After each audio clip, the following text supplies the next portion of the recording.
This series presents information based in part on theory and conjecture.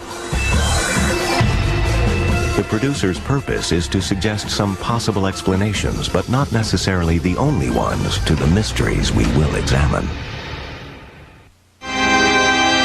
Author-investigator Francis Hitching placed television equipment in a London cellar supposedly haunted by a 17th century cavalier. On a flickering black and white screen, he may have found the last vestiges, the final earthly remnants of a 300-year-old warrior.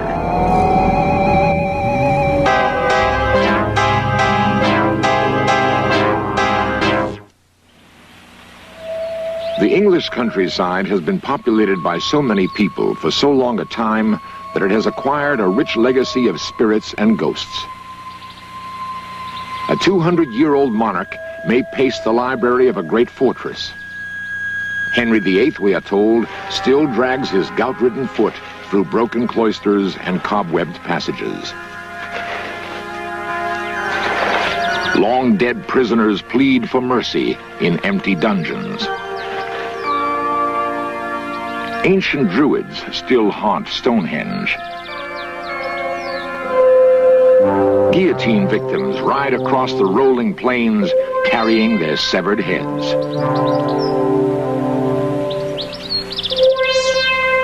Every generation has added its ghostly collection of vampires, phantoms, and monsters of the netherworld. Today, a roll call of specters stretches the length of the kingdom. Perhaps it is the willingness of its citizens to believe in the supernatural. Whatever the cause, Great Britain, wrote one expert, is the most haunted place on Earth. Ghosts have a tendency to stay in one place, usually the location of their demise. Since most English castles were built many centuries ago, the apparitions that haunt them have had enough time to scare enough people to become legends. The people who own these castles continue to live in them. Strange sights and hideous noises are considered part of the bargain, along with poor plumbing and drafty rooms. Ghosts are accepted as eccentric members of the family, and in many cases they were just that before they died. At Wolverton Manor, for example, we encounter the very rowdy ghost of Lord Thomas Trenchard. His story is told by his descendant, Captain Thimbleby. In the early 18th century, Thomas Trenchard, after, no doubt, a very good dinner party, with a lot of port in his belly, had a wager with his friend that he could take a horse and carriage up the great stairs, which he indeed did. And in fact, some of the stairs have been repaired where the edges have been chipped off. How on earth he got down again, one doesn't know, but he won his wager, and we hear him going up the stairs every now and again over the years.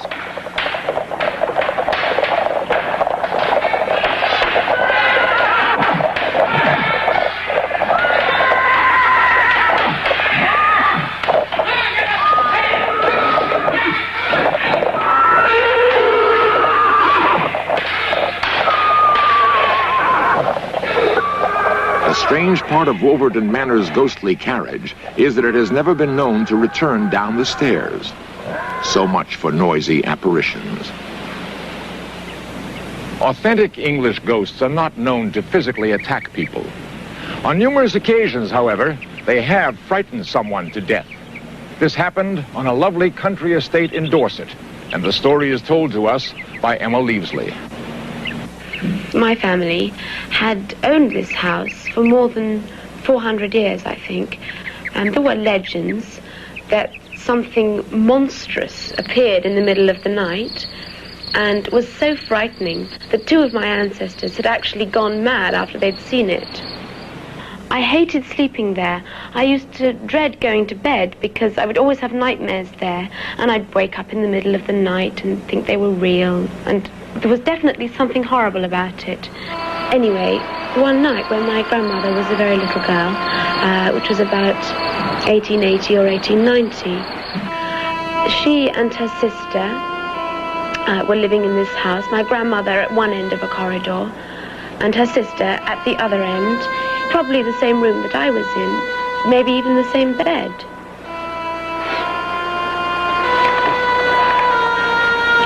one night, they went to bed perfectly normally, having said goodnight to each other. And what happened next, no one knows for certain, but it was obviously absolutely horrifying.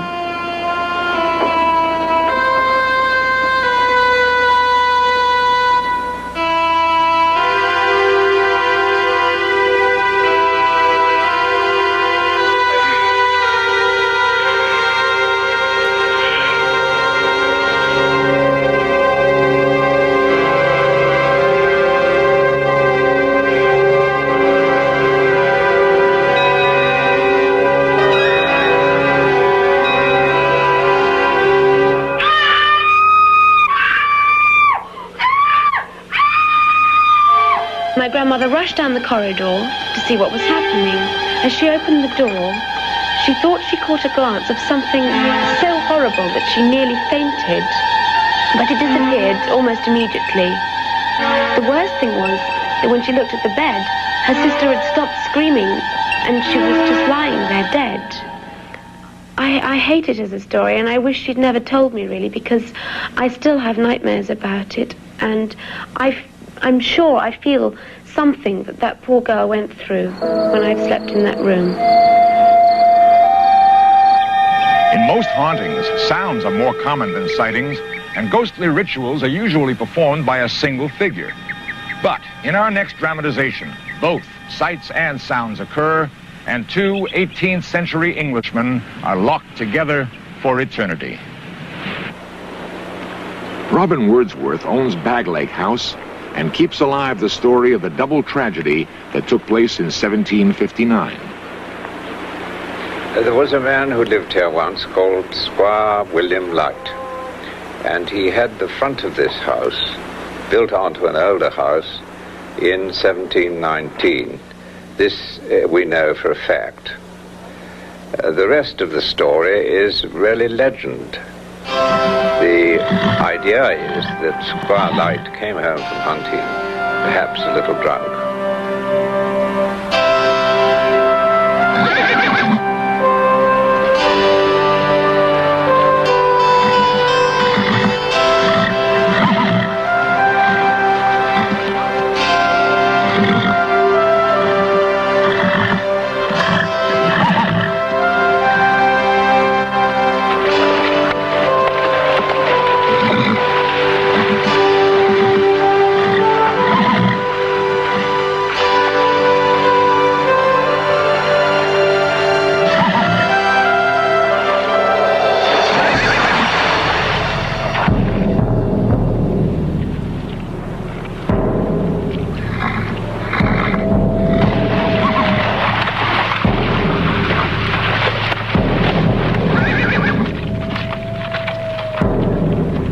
The water was shallow, but deep enough to drown a drunken squire.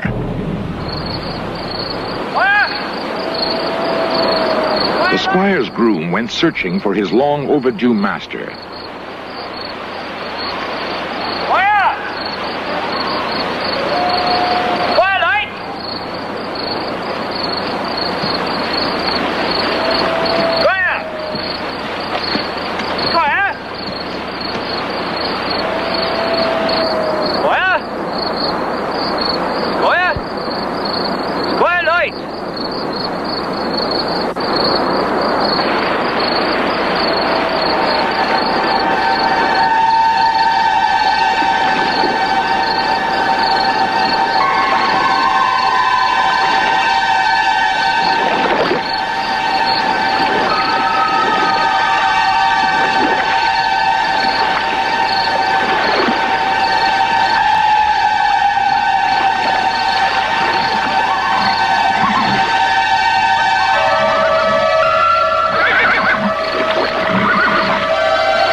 Groom's wife found him near the pond. He told her his monstrous tale, then died. That's the story. And it's still believed in the village. People don't care to walk past this house at night, the younger people. And during the 40 years I've been here, quite a number of level-headed people have felt disturbances of various kinds and seen things and heard footsteps which can't be accounted for. After years of horrible, unexplained sounds, the local priest attempted to exorcise both Squire Light and the groom from the household. His efforts were partially successful. Local citizens believe that the squire is now confined to the chimney and moans complainingly when the wind blows.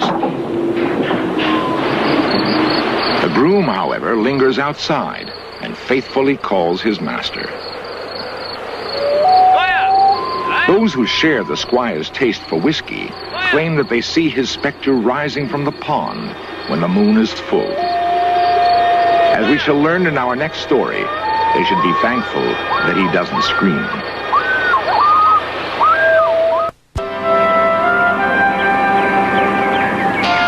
Most castles are haunted by murky, intangible apparitions. In Marshwood Vale, however, Bettiscombe Manor is haunted by a very tangible human skull that refuses to be buried. When provoked, the skull's angry screams reverberate for miles.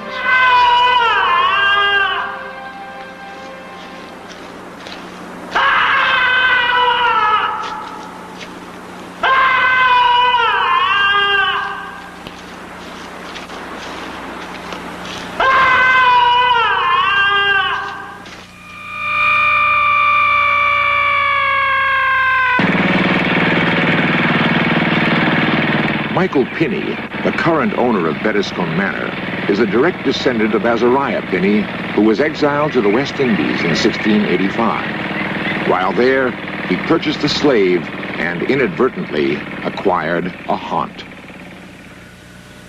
The legend of the Screaming Skull of Bettiscombe is the legend of a Negro slave. There's no doubt about that. And that is how it first grew up.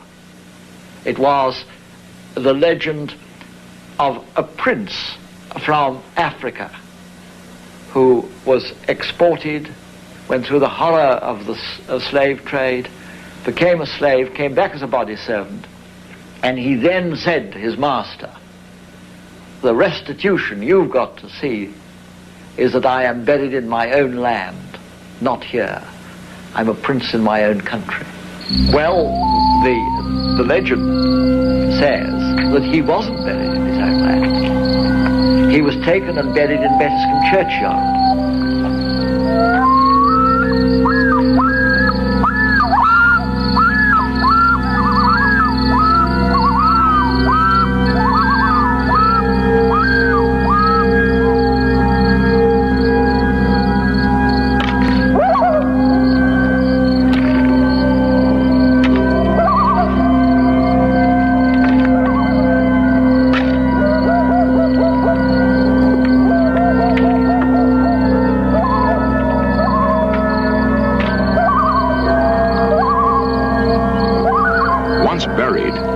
Screams rose from the grave.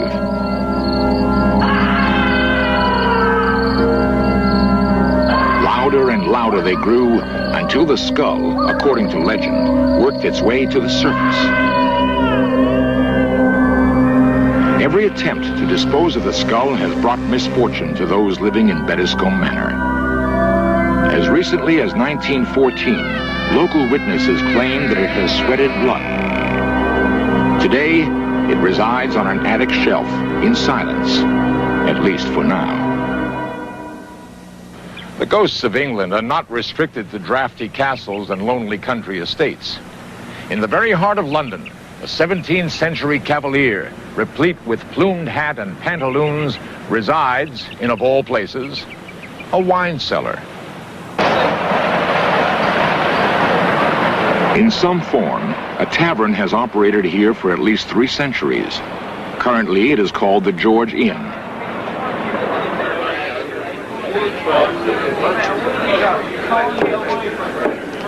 Bill Grundy is a documentary filmmaker for the British Broadcasting Corporation. It was the summer of 1975. I'd just finished making a series of television films about the ghosts of London. And I came in here for a drink, and the landlord came over to me, and he said, like the films, pity you didn't do our ghost. I said, you got one here in the George Inn? He said, yes, we have. I said, do you believe in ghosts? He said, no, but my wife does. I asked him to explain. He said, well, we've been here for years, and there'd been no trouble at all, but one day, between 10 and 11 in the morning, anyway, before we opened, he said, my wife went downstairs into the cellar, and she came rushing back up, all white and trembling, and said, I'm never going in the cellar again. She said, it's a fellow down there. I said, we're not open yet. There can't be a man down there. And she said, no, this isn't an ordinary fella. He's dressed like a cavalier, and he's standing in the corner of the barrel vaulting there. My wife still doesn't go down that cellar. Grundy contacted Francis Hitching, an author and investigator of strange phenomena. Hitching placed a camera and a videotape recorder in the supposedly haunted cellar. I've been investigating ghosts and other related phenomena for a number of years now, and this sounds to me a particularly good and typical example of a ghost. That's to say, we're here in a very old building, one of the oldest basements in London, certainly part of the old London. Up there is the street itself, and I dare say you can hear some noises which come across it from time to time. And the stories that we've heard, the two people, the witnesses, talking about somebody in Stuart costume, this is typical of the kind of appearance that you get. Somebody in costume appearing in an old building, sometimes at the same time, sometimes not. And I feel that it's one that's worth investigating with modern equipment. Hitching sealed the doors from the inside and remained alone in the cellar throughout the night. He focused his camera on a dark pillar in the middle of the room.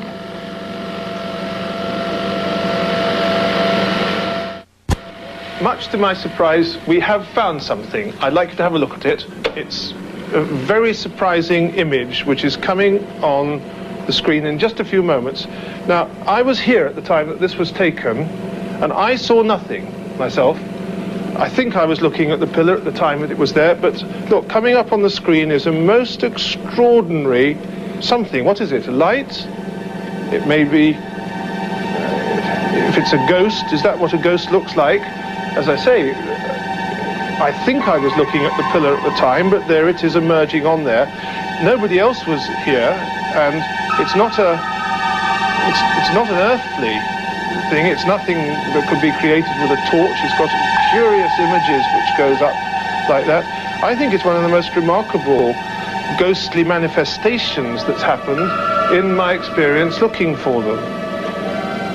Whether or not it's something that can be the same ghost that's gone away now, whether or not it's the same ghost as they saw, whether it's one of these manifestations that happen sometimes when people go out trying to look for things, and instead of specifically what they're looking for, some other thing appears out of the fabric of the building, I just don't know.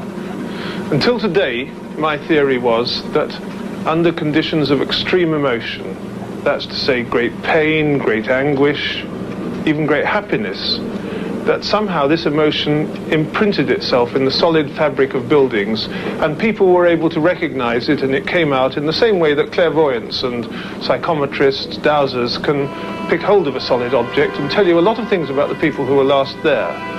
That's until today. But today I've seen this thing, and I can't explain it. And so my explanation yesterday has been torn away. What I believe tomorrow, I just don't know. I'll have to look at that again and again, and perhaps one day I'll find out.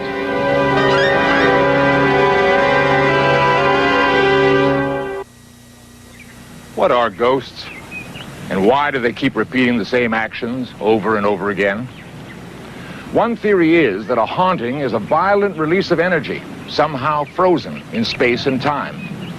When weather conditions are exactly right, the action is played back, like a recording. Impossible? So were Xeroxing and holography just a few short years ago. In fact, so were videotape replays, like the one you're watching right now. People have been seeing and hearing ghosts for thousands of years. Soon, we may know how and why. What a tremendous gain that would be for science, and what a tremendous loss for storytelling.